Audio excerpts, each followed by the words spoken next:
I've been at FedEx for over 16 years now. I have a mix of e-commerce background where I used to help and support e-commerce at FedEx office. And then I've been, for many years now, managing the third-party retail alliance partners that we have in market.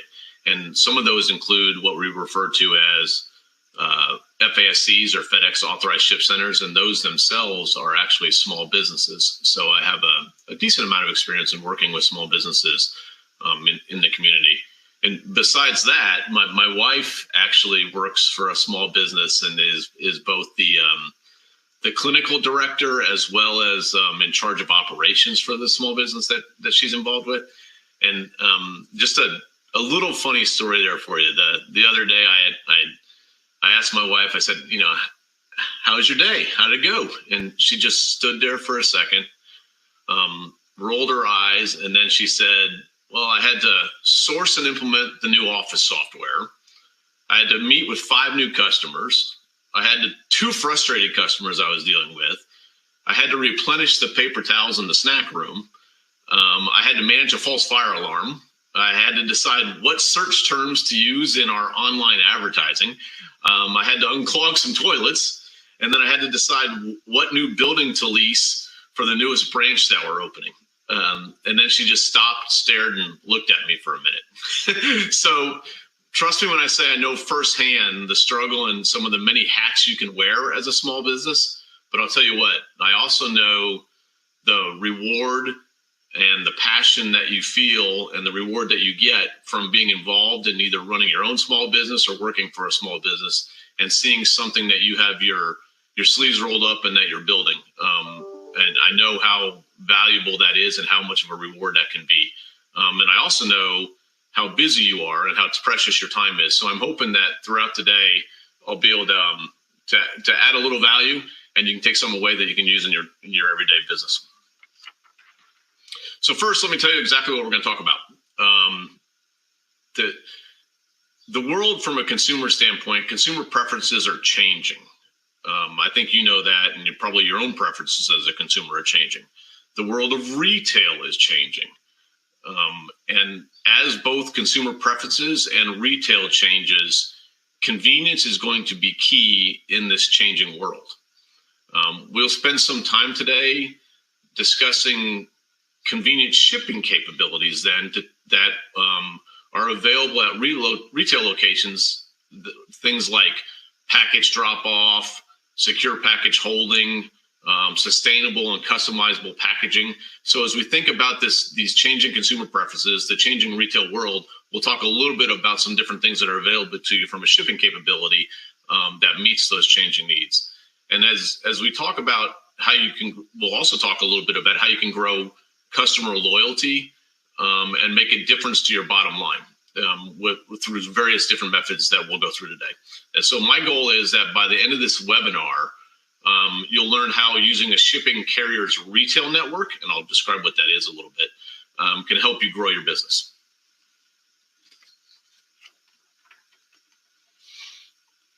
As I mentioned briefly just a second ago, the world of commerce has changed rapidly over the last 2 years. I said e-commerce a minute ago, I said retail, I said shipping, but the world of commerce has changed drastically over the last 2 years. You know this from managing your own business, but you also know it from your personal experiences and how you purchase things or how you buy things or how you interact with stores. Consumer adoption of e-commerce and online shopping has really greatly impacted the retail industry. The new retail landscape creates opportunities for us, though, to serve both consumers and businesses because of this changing environment.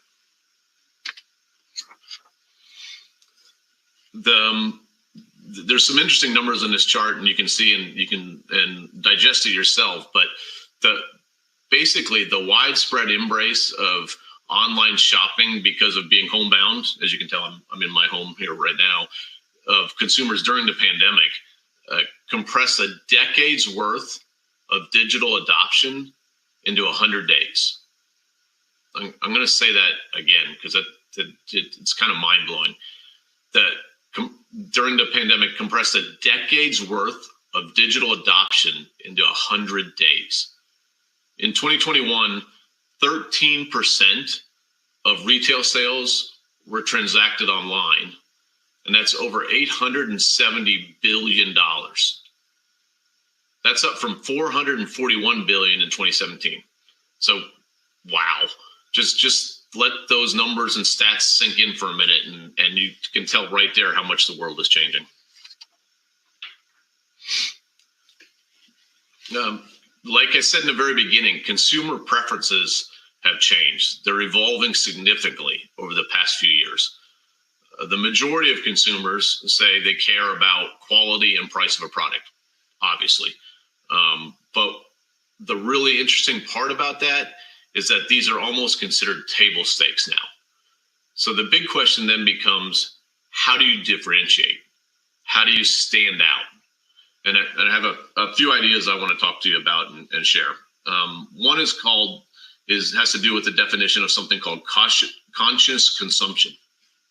And that's a term that means engaging in the economy with more awareness of how your consumption impacts society at large. So consumers are increasingly concerned with items like social justice, inclusion, climate change, and they favor inclusive, sustainable brands. And I'm going to read you a few stats here that I think will drive home this point. Nearly all, or 94%, of Gen Z shoppers expect companies to take a stand on important social issues. And 90% say they are willing to purchase products that benefit society. More than 1 in 5 shoppers plan to support purpose-driven businesses in the coming months.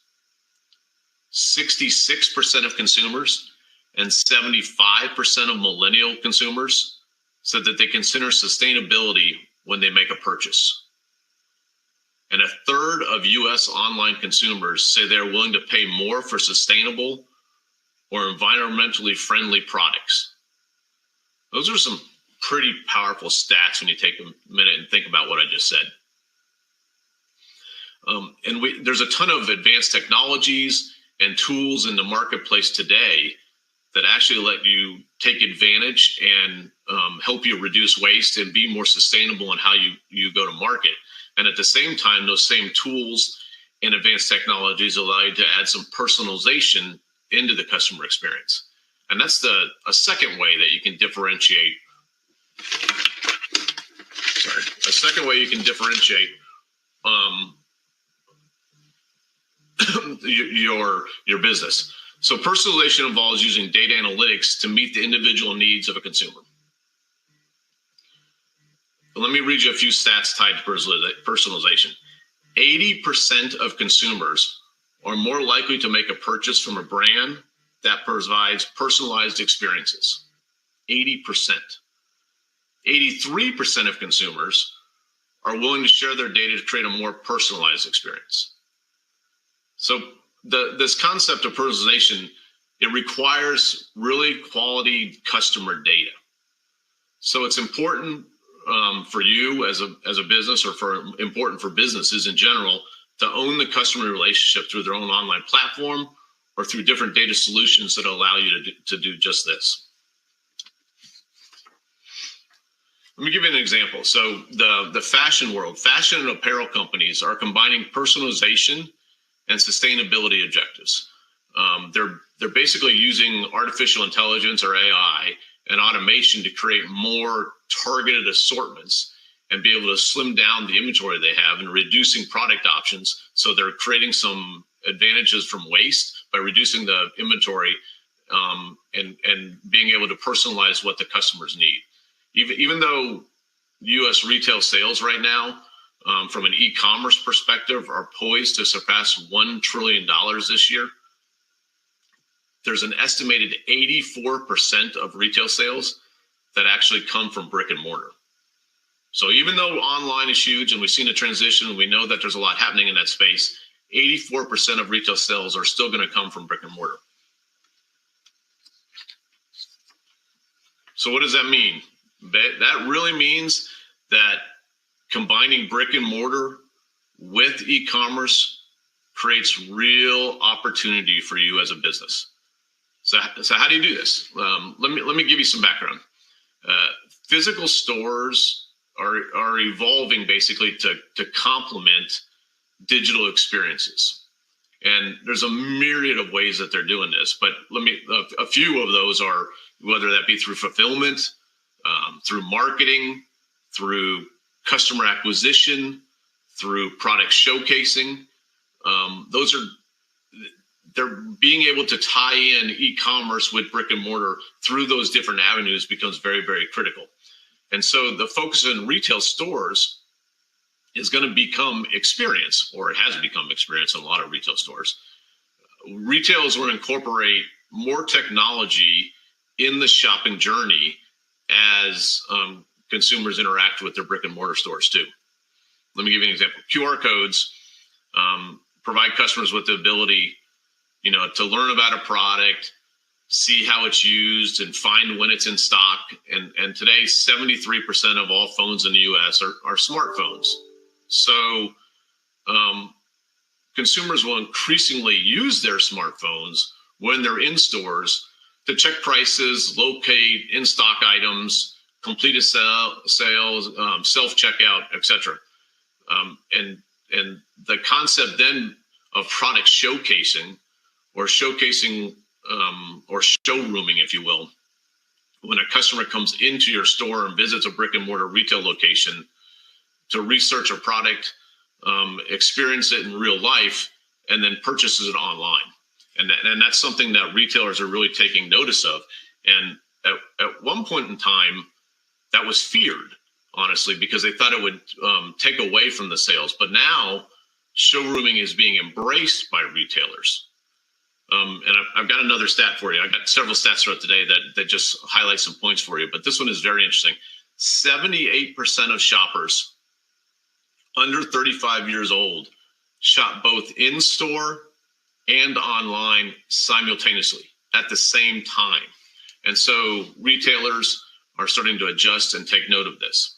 And what it is, it's a real opportunity to indulge these omni-channel shoppers. And when I say omni-channel, that means the fact that they're shopping both online and in-store, and sometimes simultaneously. And so what you need to do then is it gives you the opportunity to optimize production, optimize warehousing, and create this in-store product assortment that is right for the consumer. In recent years, I'm going to give you a real world example. IKEA, most of you know IKEA, but they've been developing small format stores in highly urban locations. When customers then can go into the small format store, interact with the display products, and then order them online for easy home delivery. Very different than the IKEA that I remember walking in and being basically in a maze and eating 3 pounds of Swedish meatballs as I walked through and figured out what I wanted to order. But you can see the value then of having these smaller stores and combining the benefit of online shopping with brick and mortar. And honestly, small format stores are being viewed as the future of retail because it gives you that ability to combine technology with a limited product assortment. An offshoot of small format stores is something that is often referred to as a store within a store. So this is where a retailer offers another in-store space to another retailer. And you've probably seen this in several different stores that you visit yourself. One example is Target. Target has, in some of their stores, they have Ulta beauty products within their store. They have the Disney store within their store. And so they have floor space dedicated to the other brands within their store that way.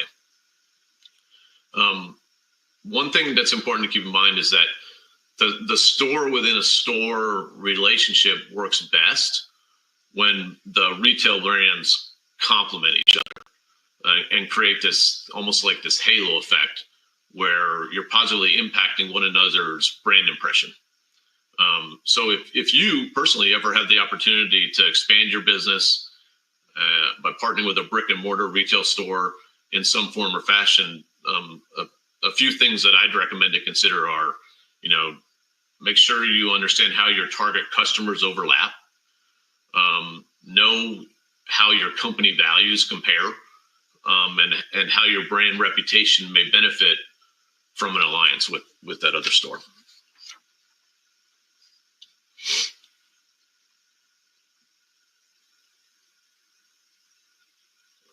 So, when we're talking about omni-channel commerce strategy, it can really affect how you look at sales, how you look at merchandising, how you look at e-commerce marketing, how you look at fulfillment. And omni-channel strategy can be represented in several ways. BOPUS, BOSS, and BORUS. Say that with me real fast. BOPUS, BOSS, and BORUS. BOPUS is this concept of buy online, pick up in store. BOSS is buy online, ship to store. And BORUS is buy online, return in store. And I'm going to spend a few minutes talking about all these because they're important as we continue on with the discussion here today. Retailers have quickly launched an expanded curbside pickup since the pandemic began. And that's this concept of buy online, pick up in store in the beginning of 2020. And I'll tell you this, sales from BOPUS, buy online, pick up in store, sometimes often referred to as click and collect, are more than doubled in 2020. And in the US researchers actually expect that BOPUS is going to continue to experience double-digit growth through 2024. So similar to BOPUS is another concept, and that's what I refer to as BOSS, or buy online, ship to store. This allows a consumer to save on shipping expense when they elect to have an online purchase shipped to a retail location to pick up on delivery. By allowing buy online, ship to store, or BOSS, it's also known as endless aisle because you have an endless supply of goods, if you will, that a consumer can shop products beyond what is available in that single retail space. And then finally, we can't forget about BORUS. BORUS is buy online, return in store. This is where a retailer accepts a purchase that is made online at one of its physical stores, usually most often free of charge to the consumer. And I have an interesting stat for you here too. Roughly 88% of the top 100 retailers in the US today use both BOPUS and BORUS in their omni-channel strategy. So as you can imagine, as online sales continue to grow as a total of retail transactions, so do the number of returns. And roughly 9% of brick and mortar retail purchases are returned.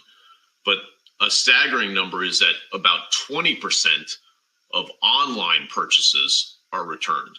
And sometimes that number can even exceed 40%, just depending on the category and the season of the year that we're in. And according to the National Retail Foundation, for every $1 billion in sales, retailers experience 166 million in returns. That's 16.6% of revenue. Along with the increase in 2020, returns have doubled. So returns are here to stay, but returns are good. Your best shoppers often make the most returns. And if you think about this a minute, that finding has really dictated some strategy of some very big players. Take Zappos, for instance. They've built a business around the fantastic returns that they've offered. And there's a correlation actually between household income and returns. Households with the highest income make the most returns.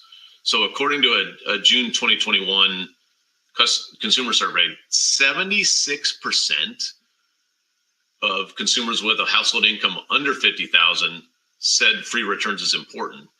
compared to 83% of consumers with a household income over 100,000. So by enabling these omni-channel solutions like showcasing or buy online, pick up in store, or buy online, ship to store, or buy online, return in store, physical retail stores can support increased e-commerce growth.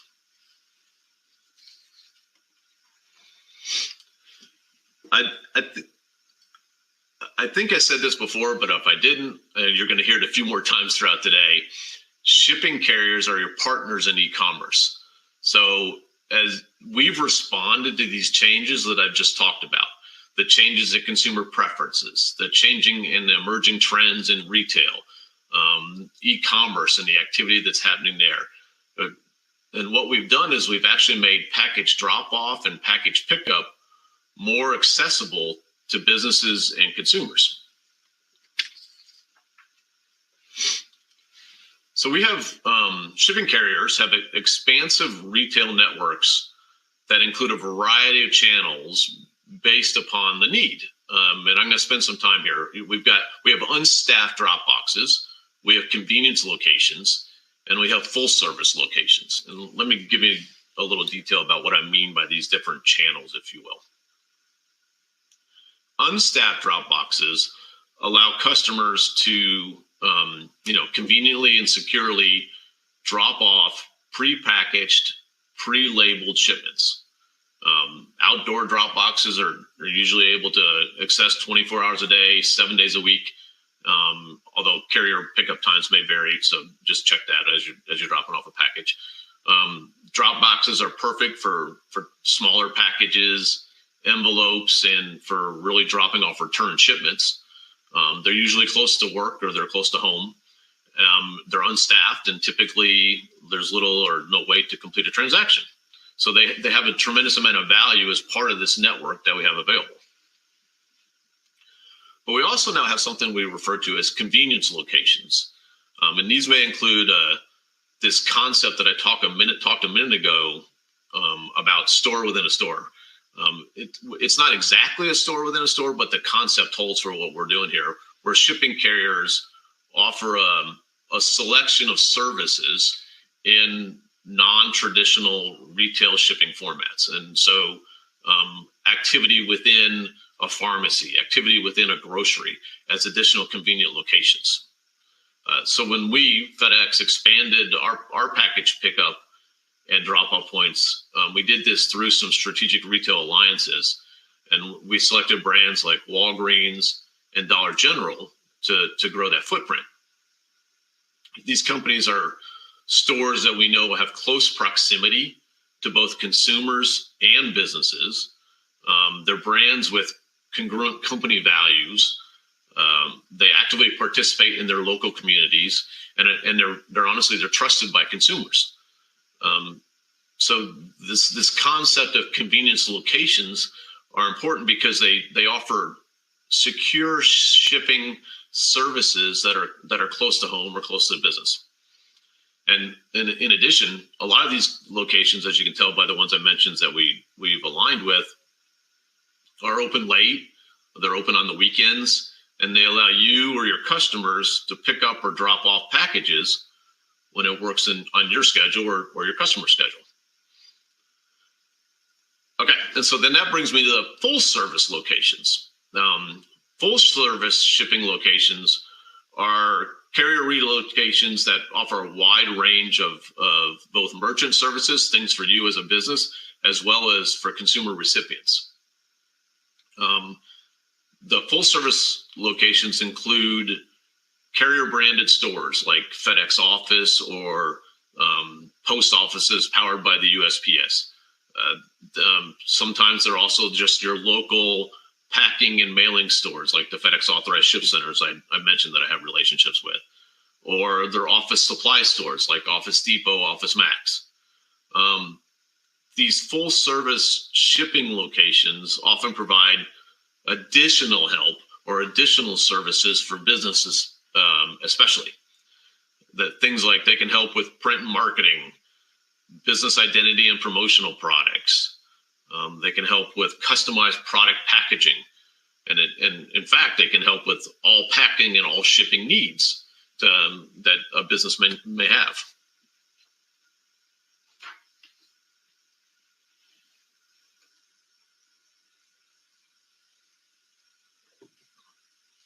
So the carrier retail networks that I was talking about that were built are really designed to support small businesses. The idea is that they can save you time, they can lower your costs, and they can provide expert advice when and if you need it. Similar to that concept of buy online, ship to store, the idea of package holding allows a consumer recipient to direct a shipment to a carrier retail location for delivery. And then the recipient can pick up the package when it's convenient for them to do so. Consumers, I know this, like to have many delivery options. And secure package holding at a carrier retail location is a good solution for this for a number of reasons. One, sometimes it helps protect against porch piracy, or it can protect against bad weather, or it can allow a recipient to have a package signed for on their schedule because it's held at the location for them. But my favorite is it can help save Santa. I don't know if you've ever experienced this, but it's happened to me before where I've ordered something online and then it's shown up on my porch and it says Barbie dollhouse on the outside and your kid could see it.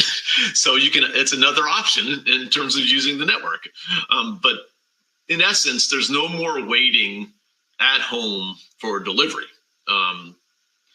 Typically, these packages for package holding can be held at a retailer location for upwards of a week, and most of the time free of charge to the consumer.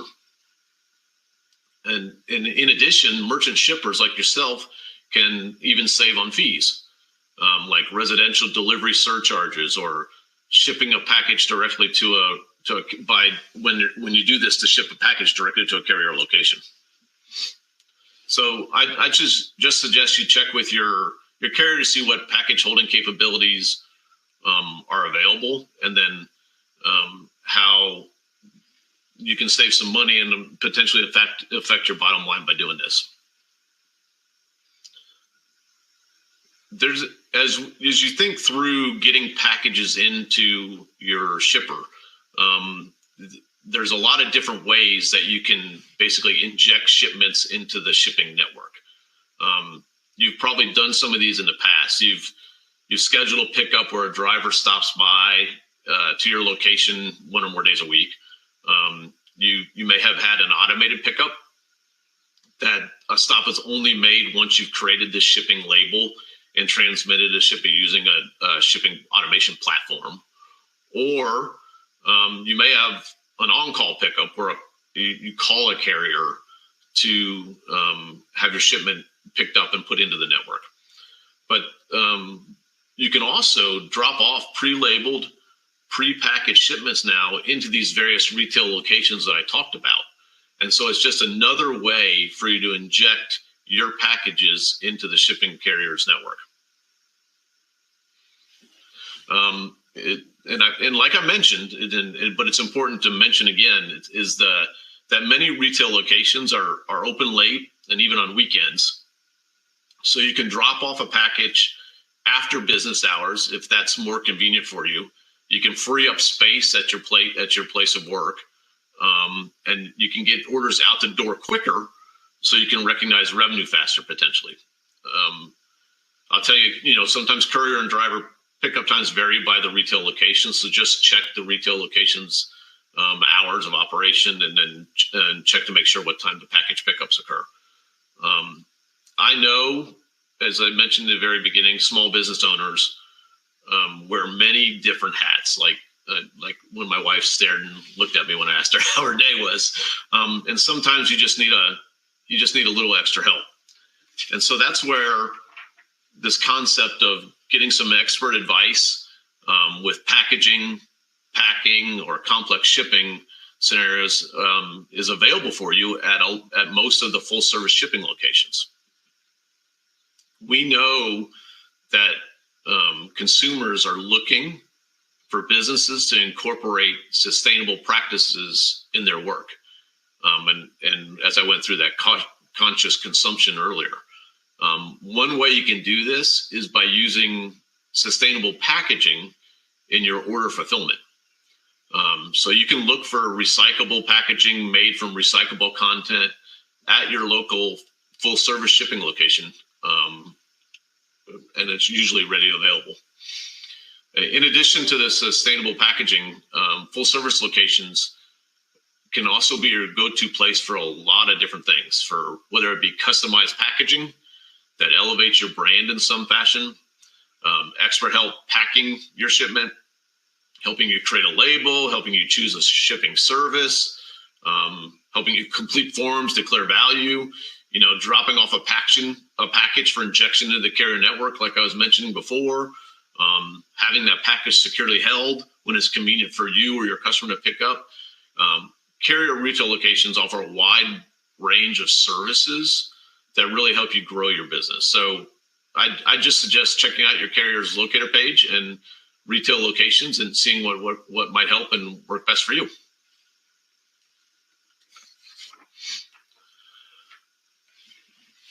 Another way that carrier retail networks can really help you grow your business is by providing access to return solutions.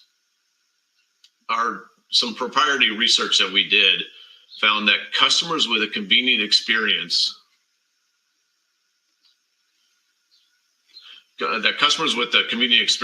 like a nearby drop-off location, and easy to access return label. So I'm going to spend a few minutes talking about how this can help you. If you can reduce shopping cart abandonment and boost shopper loyalty through this, then you're going to win more business and win more customers.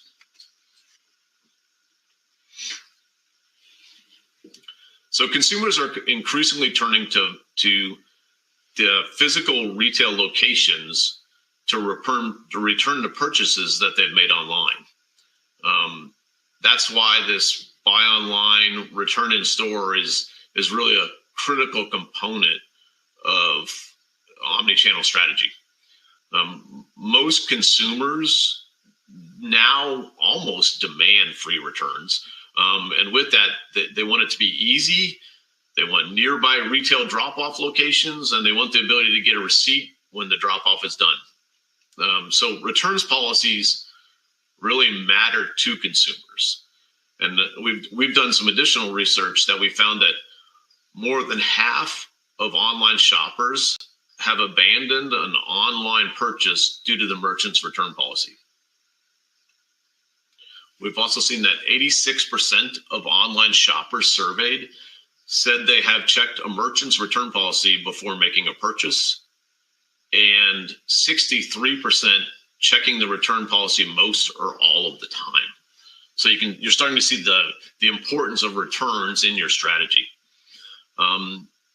Consumers, we know, they think that a retailer's return policy should include a few things. One is an option to return within 30 days, no charge to return, for example, no restocking fees or other fees, easy return processing.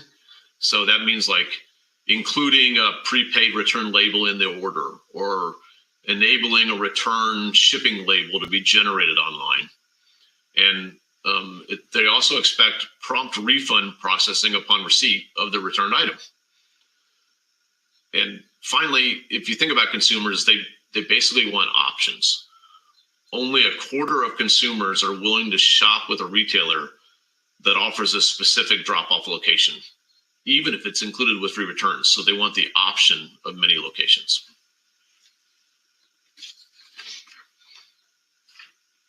So my suggestion to you or advice is that you can stay ahead of your competition by making returns a central part of your growth strategy. And you can adopt some of the most popular return policies, the ones that I went through just a minute ago, returns within 30 days, and let those stand out on your website or wherever you sell your products or service. You need to have a well-formed returns policy that can help retailers establish credibility. You can establish credibility with your customers and help convince shoppers to purchase, even if you're small in size, because it helps establish trust. Answer your consumers' questions up front in advance by clearly stating your returns process on the website. Think about common questions that you might get and you receive from customers, and put those in FAQs on the site, and be proactive about answering them. It'll help boost customer confidence, and could also help reduce calls that you may get about your returns policy. And if you're just getting started, we put a few questions on this slide that are things for you to think about as you put together your return strategy. And of course, you can always turn to your SCORE mentor for some help as well. And trust me, I get managing returns may not be your favorite part of managing your business, but remember that a return is an opportunity to build customer loyalty. So at this point, you may be thinking, buy online, return in store sounds great for retailers if I have one or more physical stores. But what if I only sell online? How can my customer return in store? Well, as I mentioned earlier, shipping carriers are your partners in commerce, and we've built these expansive retail networks that I went through a minute ago specifically to serve you and your customers. So next, we're going to spend a few minutes talking about several different return solutions that are available for you to meet the needs of your customers. And we'll go through things from, return on your own shipping to full service options that allow a customer to return without a shipping label or without a package. And there's certainly a return solution that'll work for you. Let's start with return on your own. And this is where not only am I starting, but this is where many small businesses start. The idea here is that when a customer wants to return a purchase that they made online, the merchant simply provides an address for the customer to ship that item back to. It's up to the customer to choose the shipping carrier. It's up to the customer to choose the service, and it's up to the customer to choose the packaging. It's an inexpensive way for merchants to have a return process in place, but honestly, it's not the most convenient from a customer standpoint or a consumer standpoint.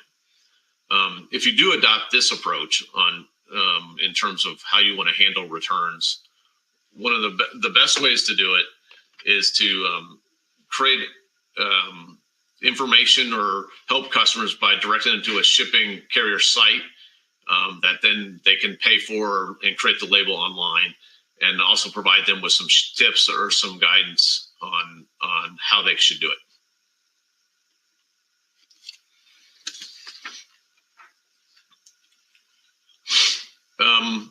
For years, the most common form of free returns that we've seen was by providing a prepaid return shipping label in each outbound order. So consumers, and I'm sure you've seen this as well, are used to this method of return. It's easy to do.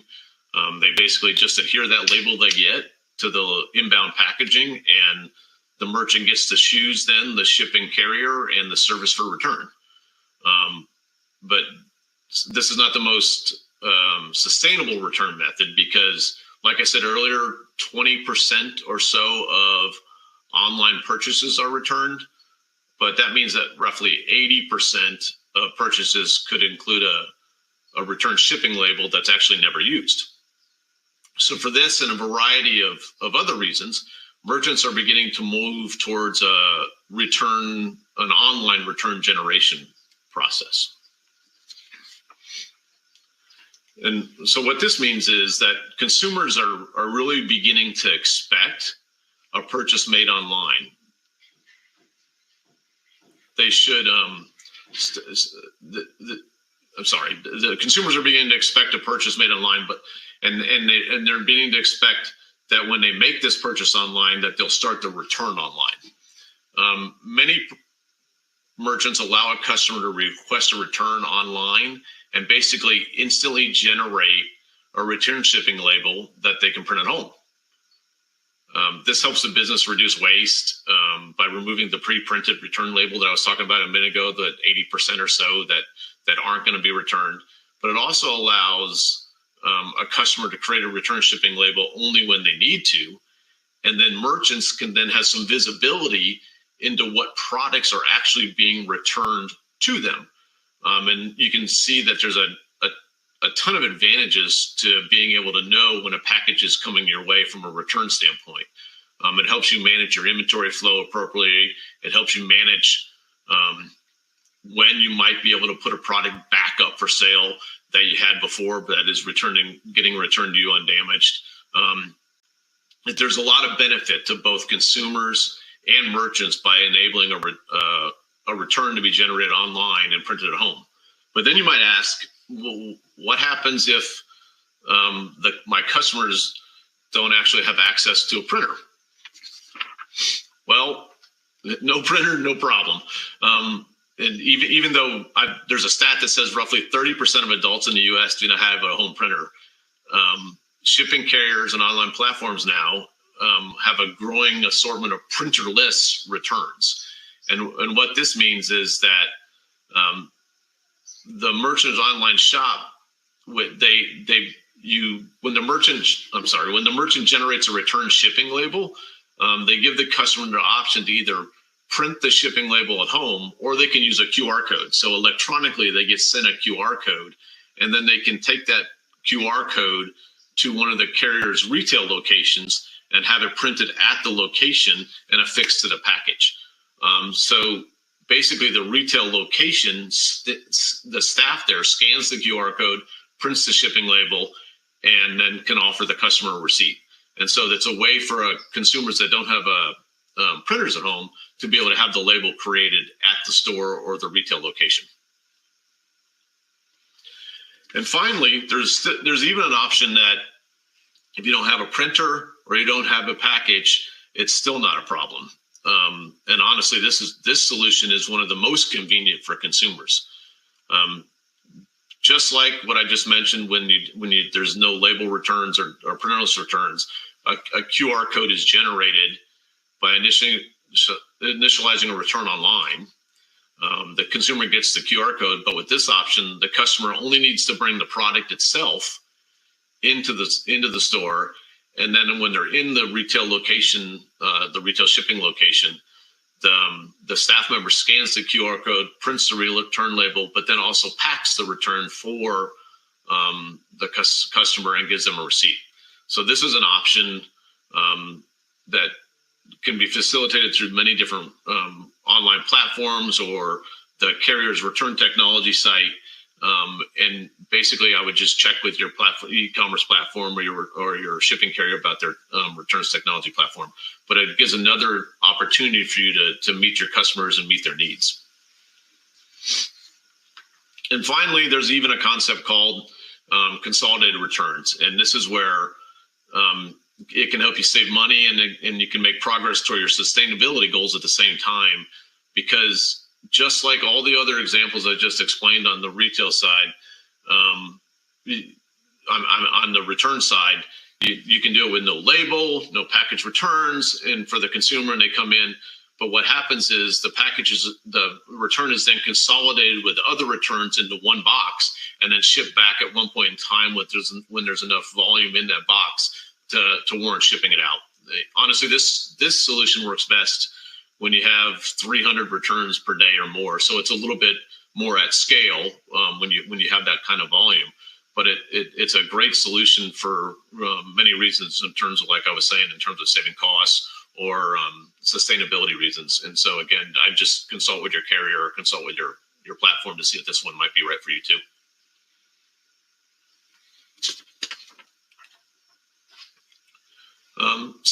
As we've talked about, there's a wide range of return solutions available. And if I were you, I'd really consider your customer preferences on this, your own business processes, and your growth plan in terms of developing what your return policy should be. Almost all shippers say they would shop with a retailer again if the returns experience was easy. Returns give you that opportunity to build customer loyalty so I would make return policy part of your growth strategy, and leveraging some of the things that we've built in the shipping carrier networks to help facilitate that, I think can add a lot of value. So hopefully today I've demonstrated several ways that a shipping carrier's retail network can help you grow your business. The retail locations are everywhere you are. These convenient locations offer package pickup and drop-off capabilities in places that you already shop, like pharmacy or grocery stores, and so it's convenient for your consumers or for you. The full service shipping locations can act as your small business destination for expert help on a myriad of different things that all small businesses need help with. And an important stat for you to know is that 94% of all U.S. households are within 5 miles of a shipping carrier package drop-off location. That includes 85% of those living in rural communities. So picking and dropping off package at a carrier's retail location can add to your bottom line through the different things that I've said. A network of physical retail locations can enable some of your omni-channel strategies, like the BOPUS, BOSS, and Boris, I said. But you can and because of this, shipping carriers offer wide variety of shipping services across different retail channels, whether it be drop boxes, providing the convenient and secure access to drop off packages, 24 hours a day, 7 days a week, or the convenience locations that I highlighted and talked to you about that allows you to put secure, put packages, pre-labeled packages into that network, or to hold packages securely within those stores. And they are often, if not always, close to your consumer. Or full service shipping locations that provide small businesses with a myriad of expert help when needed.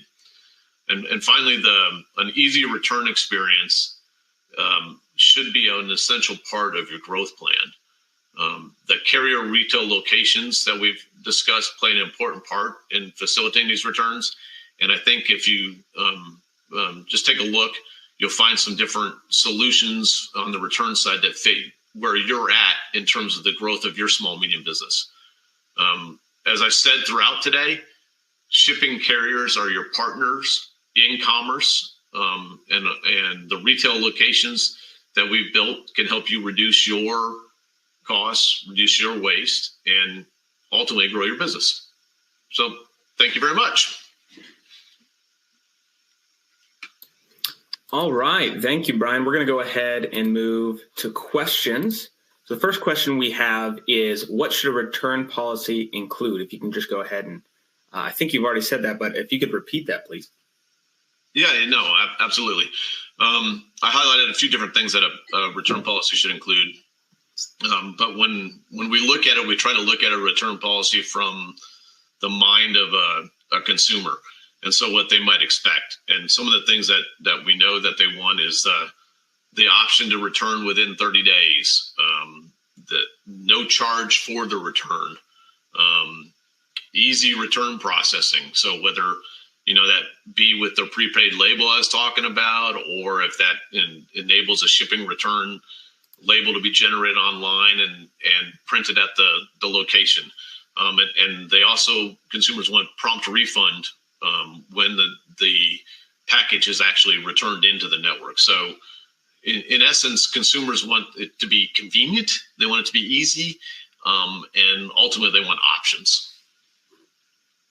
Perfect. And so the next question we have is, how does a store within a store for shipping work? Again, I know you mentioned Walgreens and Dollar General, so it looks like a lot of these questions are just asking to restate a lot of the good information you had in your presentation.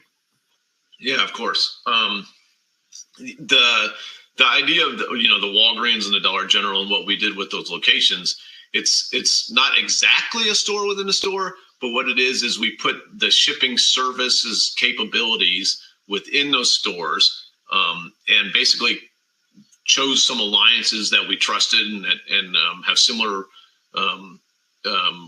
ways that they go to market and similar ways that they deal with consumers. So that way we could create an area within the store that customers frequent on a frequent basis, that would allow the shipping services to be there. So most of these stores have carved out a little area that they actually have shipping services that allow for that convenient drop-off, convenient pickup within that store. So not exactly a store within a store, but along the same type of concept to allow retail shipping to be represented within those stores.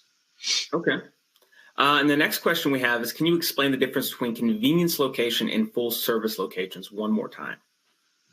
Yeah, sure.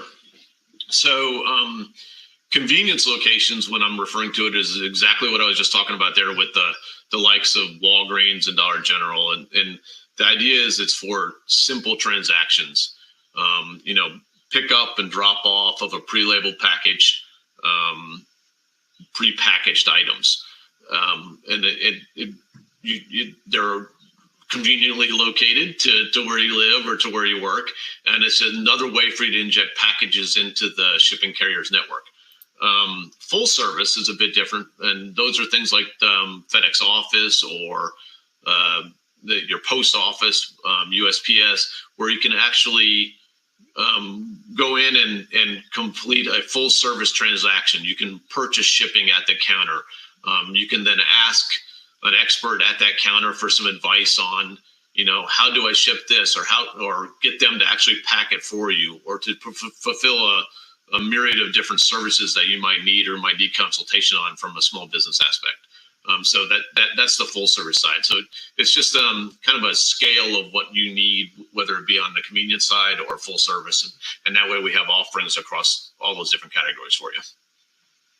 Okay. And so the next question I have is, if a consumer wants to return a product that I believe it says wants to pick up from his home. So if a consumer wants to return a product and have it picked up from his home, but he doesn't have a printer, does the carrier offer pickup from customer's home? Does that make sense?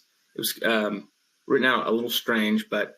Yeah, I mean, it does. I mean, the easiest way in that situation is if the return policy is such that that they're enabling the printerless return, what will happen is that consumer will get an email with a QR code or something along those lines, that then that consumer can just take that package into one of these convenient locations that I've highlighted, and that convenient location will actually print the label for them, slap it on the package, and inject it into the network itself. And so it's a good way for people that don't actually have printers at home, for them to be able to get the package into the network, because these convenience locations, or full service for that matter, allow the printing of that label outside of the home.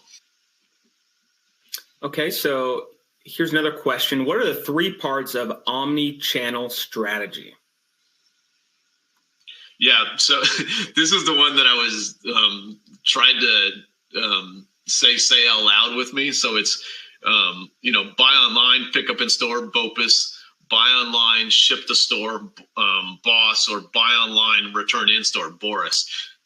And the reason those are so important is kind of what we talked about throughout the day today, but the way you handle those can have a huge impact on your customers and can create a differentiated experience for you too. And hopefully the networks that we've built on the shipping side can help facilitate some of your strategies on BOPUS, on BOSS, and on BORIS. Okay, perfect. So we have time for one more question. The last question is, what is the most sustainable methods of returns? Well, the most sustainable method would probably be the multi-consolidation, to where if you can set it up to where you can have multiple products consolidated into one package for return, then you're eliminating multiple shipments taking place, and you're saving yourself a little bit of money, and you're also being conscious of the environment by consolidating all those into one package for return. So that's probably the most, I guess you could say. Awesome. Perfect. Well, thank you for answering those questions. So that is the last question we have time for today. If we don't have a chance to address your question, I'd like to recommend a couple of options. First, we will be sending this slide deck and the recording in a post-event email.